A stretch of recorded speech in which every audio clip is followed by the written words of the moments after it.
Hi y'all, welcome to my office. I recognize that many of us guys did not grow up using a computer, the internet, a tablet, or a smartphone. I get that. I want to show you a few tricks though, that if you feel somewhat comfortable in using a computer, you can use email and you can surf on the internet, then I think you can probably use some of these tricks. Have you ever wanted to add an image to some wood turning you had? Let me give you an example. Here's an oak bowl I turned some time back. It's rather plain and ordinary red oak, and I wanted to add an image to the bottom of it. I'm not much of a drawer or an artist, but I can copy. So the challenge was, how do I get an image that I can put in the bottom of this bowl? And I'm going to show you some of those tricks in this video on how you can find an image, how you can capture that image, how you can manipulate that image in order to use it to apply for a wood turning, perhaps by taping it down and then tracing it over it. Step one is finding that image and saving it, and there's several different ways you can do that. The easiest one is, of course, take a camera and take a picture. For example, you might want to add leaves to a wood turning that you're going to carve or wood burn. You can take a picture of that leaf like this one here, and you can use it as an outline with this procedure. The second step you can do is use Google Images. So let's say I'm looking for a picture of an acorn. Let's go to Google Images. If this is something you're familiar with, you know, just humor me. If it's not something you're familiar with, it's a great technique, a great resource for finding pictures to give you inspiration or to use for wood turning. So I want to explain how you can get and use an image for an application for decorating your wood turning. First, let's find an image and save it. There are at least 3 different ways to get that image. The first one is take a picture. Just simply take some leaves, take a picture of it. Next, use Google Images. So go to Google Images, images.google.com, and then type in a search term, and let's say acorn clip art. And there's some various clip art.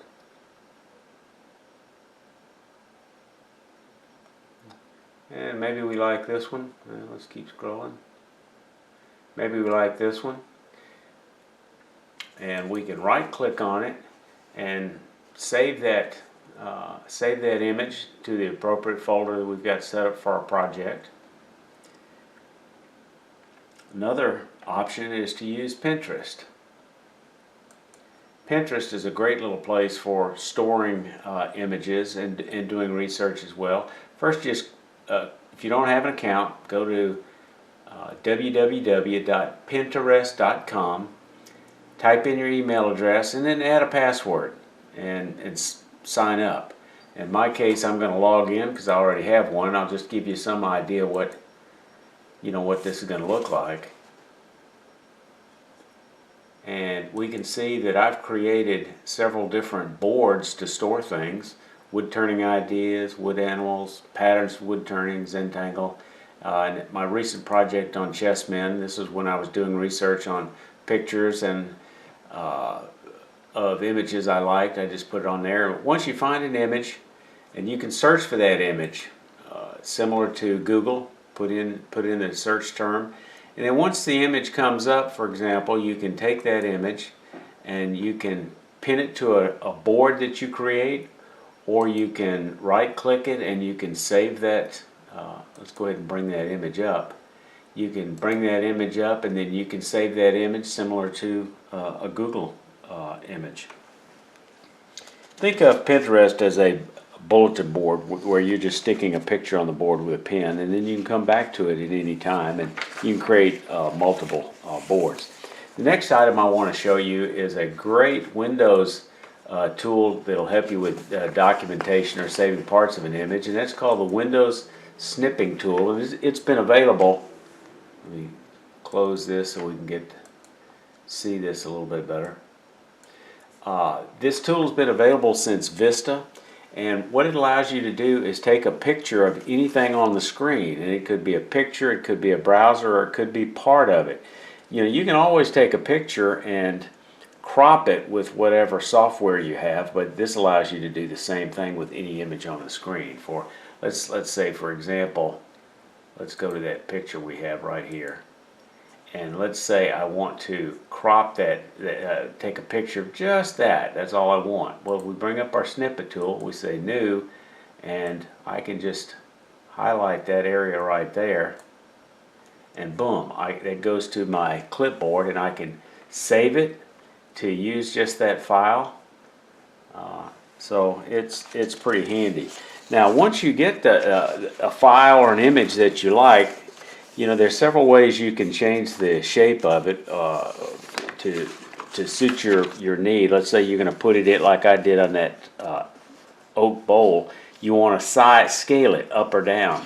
One way is certainly taking that image, and if you have access to a copy machine with that has zoom, you can zoom up or down and change the image size. That's certainly one way.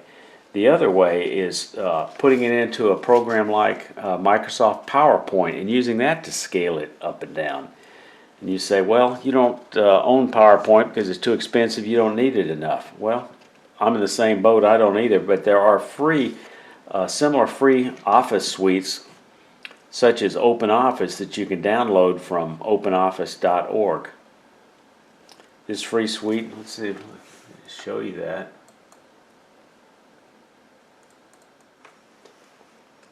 Again, that's openoffice.org. There's about 3 variations of this, and this is an open source software that doesn't cost anything, and it basically, similar to Microsoft Office, it has a word processing program, it has a spreadsheet program, it has a presentation program similar to PowerPoint, and it has a drawing application and a formula editor and a database management program. It goes by the name of Apache OpenOffice, and in this case, there's a version also called LibreOffice, and they're all basically the same derivative based code. And here's an example of where I place this image into their presentation software, and by doing this, you see this scale along the top, and you can just simply scale this image up or down like that, and then print it out.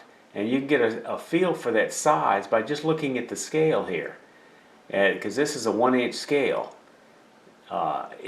This may not be actually to a scale on the screen as you're seeing. In other words, that from 2 to 3 may or may not be 1 inch on the screen, but when you print it, that's what it's representing. So you can simply use a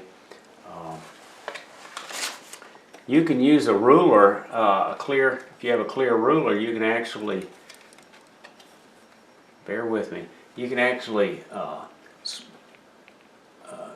get a feel for this size by saying, okay, on the screen this is 5 inches from here to here, and on the screen it says it's from 1 point, whatever that scale is, 1 3/4 to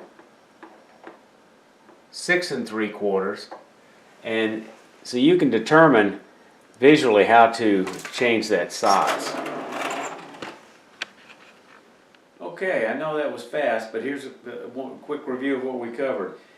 Saving an image by either taking it with a camera, using Google Images, or using Pinterest to find and locate and save images.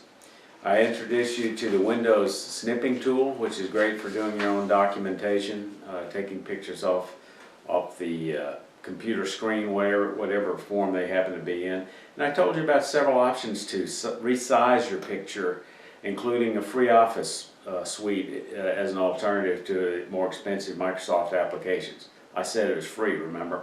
I hope these tips have inspired you to explore the use of a computer to help you do some of your wood turning design or embellishment.